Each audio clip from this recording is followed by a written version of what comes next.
Well, hello everybody, and welcome to another brand new special edition of the Shenk and Spence show. And we are in an emergency presser as we just got word that Tom Coughlin has officially resigned as Giants head football coach. And wow, what a whirlwind it's been on a Black Monday. A lot of GMs and head coaches are being fired as we know it. And this didn't really come as a surprise to a lot of Giants fans and a lot of people around the NFL league surrounding the story for a couple of weeks now, leading up to the resignation of Tom Coughlin. And I'm going to first start off by saying I'm very sad. You know, he was the heart and soul of this Giants organization for a very long time. I'm dearly going to miss him very much, and I don't know where this team is going forth now because, you know, John Mara is still at the helm. He still hasn't brought in great talent to help out Tom Coughlin, and I hope there's more changes to come along, Spence. I know it's only the first day, but I just want to get your reaction real quick as we keep it going on this 4 o'clock hour on the East Coast as we bring it to you guys live. Yeah, absolutely. I mean, this was due. Was just eating lunch when I found out of the news of Tom Coughlin resigning. And firstly, today when I woke up and there was no news on Tom Coughlin, a part of me definitely wanted Coughlin to come back next year because the dream way to end your tenure is to go out on top like Michael Strahan and to at least win a Super Bowl or at least get to a postseason with Tom Coughlin in an NFC East that's very winnable. And something special about the Giants franchise is that we pride ourselves on stability. And Tom Coughlin was there for all the glory days. He was there when we beat New England, an 18-0 football team.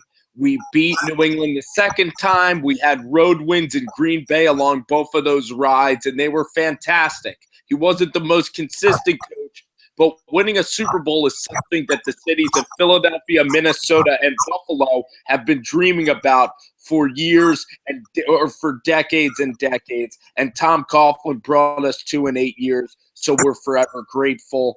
And I did want to see Coughlin come back. I wanted to see Coughlin come back and just end. I just wanted to see him sent out the right way because yesterday no one knew if it was really his last game as the New York Giants coach. And Shenko, do you think that Tom Coughlin simply was getting too old to coach in the NFL? Do you think he was too exhausted by the day-to-day grind that the NFL had to bring? Yeah, I think it really daunted him as coming on as a head coach, coming in for – he's been in this league for about 20-plus years of head coaching experience. Started out in Jacksonville, then he worked his way up as a Giants head coach. You know, going in every day at 5 a.m. and sometimes working into the evening hours really takes a toll on a guy. You could just tell the past couple of weeks that he really didn't have the same fire and energy as he did from before, especially when they got eliminated last week. His team in Week 16 against the Vikings absolutely gave up on him. And, you know, I know they wanted to win yesterday, but once again, the depletion in talent that we have in secondary and defense and linebackers says it all. I mean, the offense is still a thing to be concerned about as well, but this defense was very bad last year, ranked last in basically every category. And Tom Coughlin is just one of those things you just have to appreciate what he has done for you in the past. And, you know, you also need to look forward to what next you're going to bring in to be able to bring a championship back to this great franchise that is the New York Football Giants. Absolutely. Well, you look at Jerry Reese, and it's just a complete depletion of talent that he's brought into New York. I've been saying this all year. I totally agree. And defensively, I mean, the Giants just simply cannot stack up with NFL teams. We don't make any splash in free agency. All we do is let players go to free agency. Antrell Roll, Justin Tuck, leaders that could be had on this team were let go. Mm-hmm. And Jerry Reese should take a good hard look in the mirror. I think the guy has to go because he simply is okay with mediocrity. I mean, the Giants, they never the Eagles have really held this NFC East together for the last decade. I mean, they've pretty much run the NFC East. We've happened to win Super Bowls, late runs, and clutch quarterback play and timely defense. But you look at the Dallas Cowboys and the Eagles, and I think that they're both superior units in terms of talent. Well, actually, just the Dallas Cowboys are, but Jerry Reese has just been doing a really poor job in terms of acquiring players.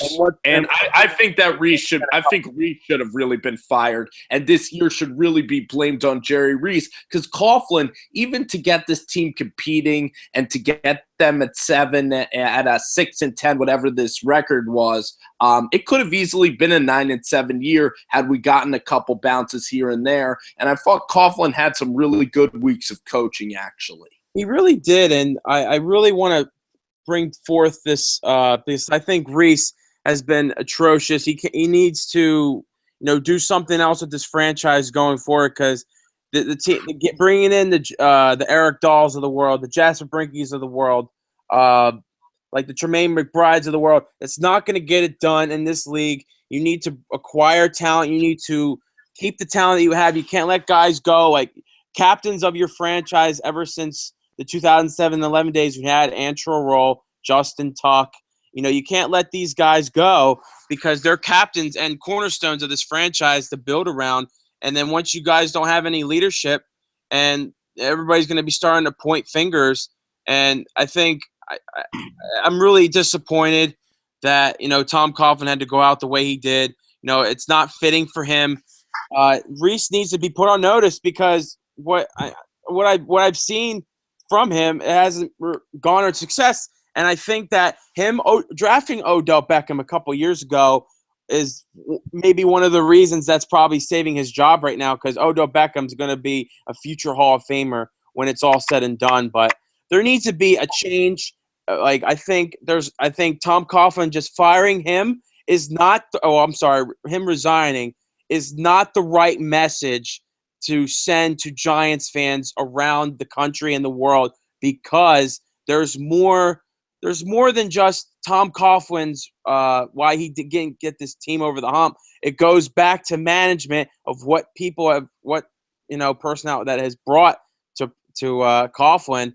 But I think Tom Coughlin, is definitely a Hall of Fame coach. I'm sad to see him go. Like I said before, I'm just looking for answers right now as to, I know there's a press conference coming up tomorrow, set at 10:30 a.m. The Mara family is going to be there. The Tisches will be there.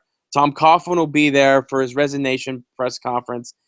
I don't know where this team's going to go. Probably we might do a reaction tomorrow, but I really wanted to just say about Tom Coughlin is that he was given the hand that he was dealt with. And as a New York Giants fan, I understand that the Giants, oftentimes when you look at free agents, there's a reason that they're free agents. It's because they might have some personality issues, even though they might be talented football players.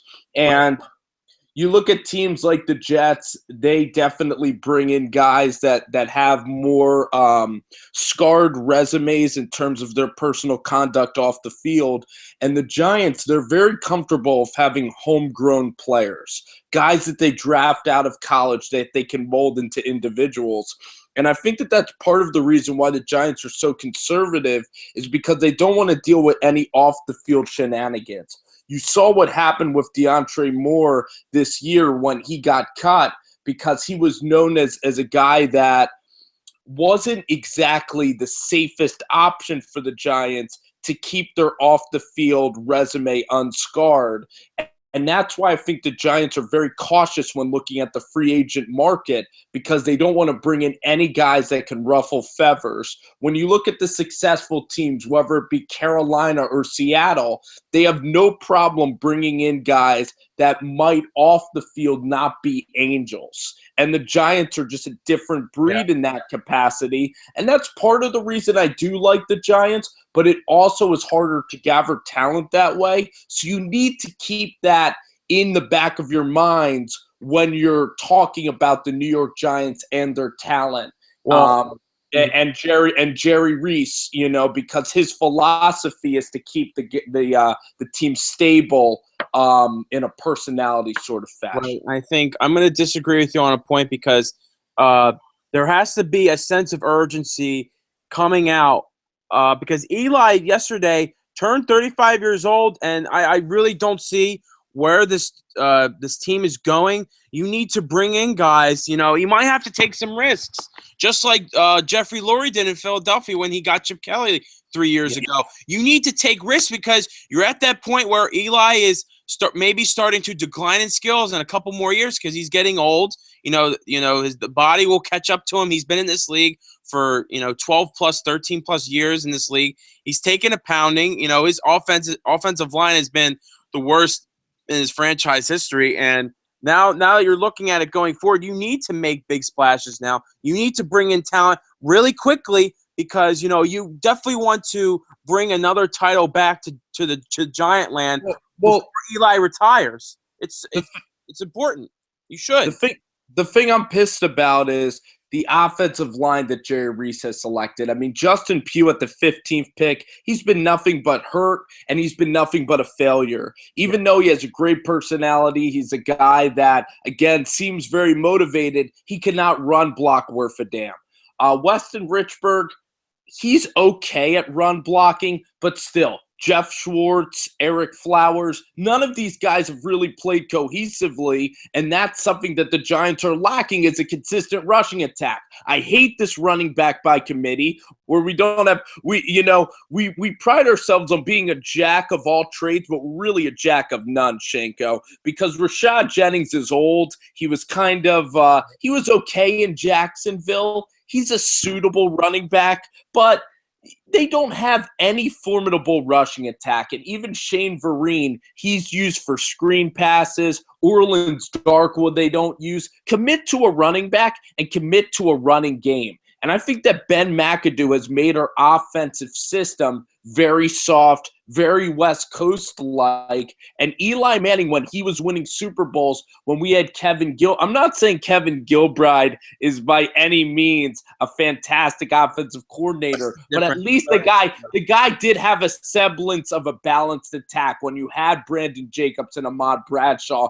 and you could play action with Eli Manning instead of throwing the ball 3 downs on the goal line when you're at the 5-yard line like he did for San Francisco last year when you're on the goal line throwing the ball 5 times. And if Ben McAdoo is going to be here next year, I will be disappointed. If he's the head coach of the New York Giants, I will explode. I want that guy gone. I really do. I want McAdoo gone. I want toughness restored. Keep Spagnuolo, and hopefully the Giants and the ownership already started looking for the next head coach. I know they've been looking for the head coach. It's been probably weeks in the making now that they're looking for a new direction of who they're going to lead going out on every Sunday. But as I make my deep breath here, I'm still looking for an answer. McAdoo is not the answer. Even though that Eli has improved in this offense, his West Coast style. I think he was, he might have been better in the system than Gilbride, but at least Gilbride has gotten us to the promised land with the help of Tom Coughlin twice. I know that I think Eli was more productive in Gilbride's system. I mean, just by a number standpoint, it's McAdoo, but wins and losses, man, you got to go Gilbride. Both of them at their tail end of their coaching careers. I mean, past recently with McAdoo and Gilbride, they both are very conservative play callers. I mean, there was a couple plays this year. There's third and long, and you go for the short running back to Jennings. You're very conservative with your play call. Eli, you have a gunslinger. You might as well just throw it down people's throats because Eli, he gets paid $20 million to throw the ball, and you might as well just be a gunslinger for him to make a great plays like that he does because he is a clutch quarterback when it matters most, and you need to give him the opportunities to be able to flourish, especially in this offense. He needs more playmakers to help him out. I mean, there was tons of drop balls this year by Miles White, Ruben Randall. Even though Victor Cruz wasn't in, it was a big factor him not being in there. Odell Beckham not playing consistent enough. He dropped too many balls this year. He probably had the Madden curse because that's what happens every year with everybody who goes on the Madden curse, on the Madden cover. But there's just not enough players to help out Eli, and it also contributes to bad play calling from Ben McAdoo to be able to hand the ball off, and that's where it's come down to, as I've seen my Giants over this past couple months. Shenko, I don't like being in the shotgun, and even though Eli threw 35 touchdowns, and the knock on him is he's inconsistent, and he had a wonderful year this year, he's going to be going to the Hall of Fame.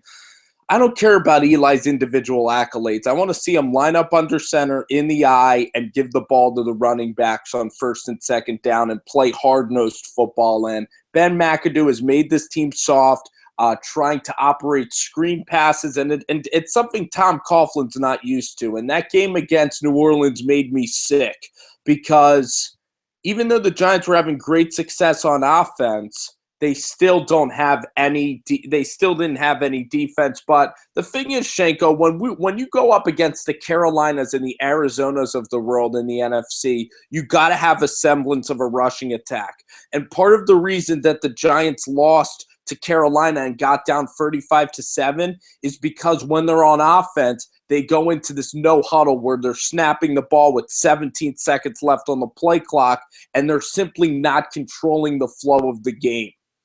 And that's what Ben McAdoo has really failed to do as an offensive coordinator, is he's failed to control the tempo of the game. I don't like his style very much. I like more of a conservative, old-school approach. That's what's going to get Eli another ring, because I don't think all the stress should really be put on the backs of Eli Manning. And what you said, though, Shenko, and I want to go into this discussion here, is that we have a 4-year window where Eli is going to be playing at a high level. And with Eli playing at a high level and, knock on wood, not getting hurt, we have a 4-year window where we can compete for another championship. And I want Eli to get number 3. So the next head coach of the Giants, I don't want it to be McAdoo or Spagnuolo. That's never I just don't trust them head coaching. They're more specialty coaches. I wouldn't mind seeing a college coach, but I wanted to get your thoughts on some names or maybe the criteria that you'd want the Giants to go out and look for as we head in toward the next chapter of Giants football. Well, I think that you first look at, first and foremost, is, if he instills the best out of his players night in, night out, and you have to look for guys who are basically know what Giants football is all about, being, honesty, integrity, gritty, guys who can win in the trenches, and guys who put in countless hours, and being able to be on the same page as a lot of the players in the locker room, and being able to have open communication with your players. It's very important, just like Tom Coughlin did. Tom Coughlin was definitely a people person in the locker room. And you definitely need guys out there to be able to bring that same fire and energy, just like Tom Coughlin did, and week in and week out earlier in Tom Coughlin's coaching career. But there's names that are circling around the NFL. Some rumors that Sean Payton might be leaving New Orleans to be able to. I would love to be able to bring in a guy like Sean Payton to revamp this offense, to be able to adjust to Eli's liking, because he loves to throw the ball, especially in the middle of the field. That's his go-to. He's very accurate at times. I think you need to play to his strengths. Sean Payton would be a perfect fit for him. I do like there's also guys around there that are looking for success, like Adam Gase, Sean McDermott. As you said before, maybe you can lure Nick Saban out of college since he has nothing else to prove, in the college ranks. And then you can bring in a guy like who's had consistent success out in Stanford, David Shaw. Yeah, David Shaw, and maybe you can bring in a defensive-minded head coach, just like Pat Patricia, one of the under the Belichick trees, as so to speak, be able to instill that defensive mind, bring it back to Giants football, because that's what Giants football is all about, and we very definitely have veered from it this year, and we need to get back to it, and we need to make more adjustments, especially on that defensive side of the ball. And that's what I'm looking forward to. I don't want a guy off the streets in college, because he hasn't proven it. There's guys who come over in college ranks to the NFL first that don't do well. I can name multiple examples for you right now. Nick Saban, when he first came in the NFL, went to Miami, was a disaster. Pete Carroll, when he started out with the Jets and the Patriots, was a disaster. Steve Spurrier. Steve Spurrier, disaster in Washington. There's guys that are a lot of people who have learning curves in the NFL. They learn differently from people. They hire different people that help them out in the long run. But I do want a guy who has had NFL success and possibly a couple Super Bowls under their belt. Maybe we can lure John Harbaugh 4 hours away from the Baltimore Ravens to be able to add to the Giants culture, because I think John Harbaugh would fit perfect. Perfect fit for us in our scheme and how we run things. So, sure. Yeah, absolutely. Well, what I see is I don't want a head coach that's going to come in here and we're going to go maybe 9-7 and win the division and lose in the playoffs. And I don't want Giants fans to go, well, it was his first year. He's doing really well. He's making strides. No, we don't have time to dilly-dally with anybody. Nope, not with Eli. And, yep. We have a 4-year window, like you said. So I don't want to bring in a Sean McDermott or because he's too new, or a Todd Bowles or a Matt Patricia. These guys haven't had head coaching experience. I want a guy who knows how to win football games and knows how to be a head coach. Nick Saban is a no BS kind of guy. He's been in the shadow of Belichick his whole career because in the NFL, he wasn't able to get it done in Miami. He's owned college football. He is a no BS kind of coach that could definitely instill toughness in the program. He's achieved everything at Alabama. And for his legacy, there is nothing that he can gain from staying in Tuscaloosa another year. I think Nick Saban would really be a great hire for the Giants. Sean Payton, if we get Sean Payton, he would definitely make the offense crisper. He would make it better. But the point is that defensively, I'd be very worried because as much as you want to bash Bountygate and Greg Williams, the guy could at least coach schemes and defense. And the year the Saints won the Super Bowl, it was a relatively weak NFC with Brett Favre and the aging Vikings, waiting in the midst, and same with the Arizona Cardinals that year. So Sean Payton, other than one Super Bowl, hasn't really had a lot of success. Now, I know that Sean Payton worked under Bill Parcells for the Giants, so you'd have a connection there.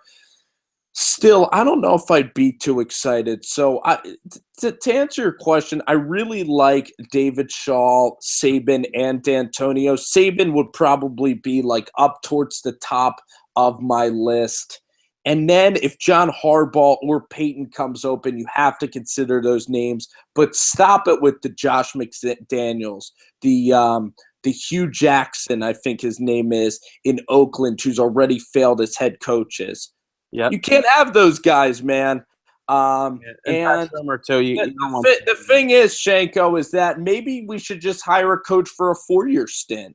Just try to win with Eli and then reset the deck again. Because if you're going to bring in a Sean Payton or a guy like an offensive-minded guy, you might just want to bring him in for a short time with Eli.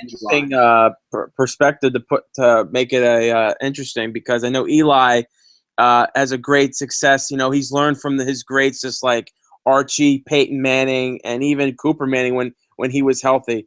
Wouldn't it be something if Peyton Manning has a couple of years left, maybe even a year or two left. He's going to go into retirement. Maybe the Maras would want to lure over Peyton Manning as an offensive coordinator, because he would be a great fit, especially with Eli and Peyton, that tandem. That would be so much fun. Oh my, it would be so much fun. Peyton, I would love that. Peyton's a genius. That connection would be unbelievable. They know each other's tendencies. It would be a great fit.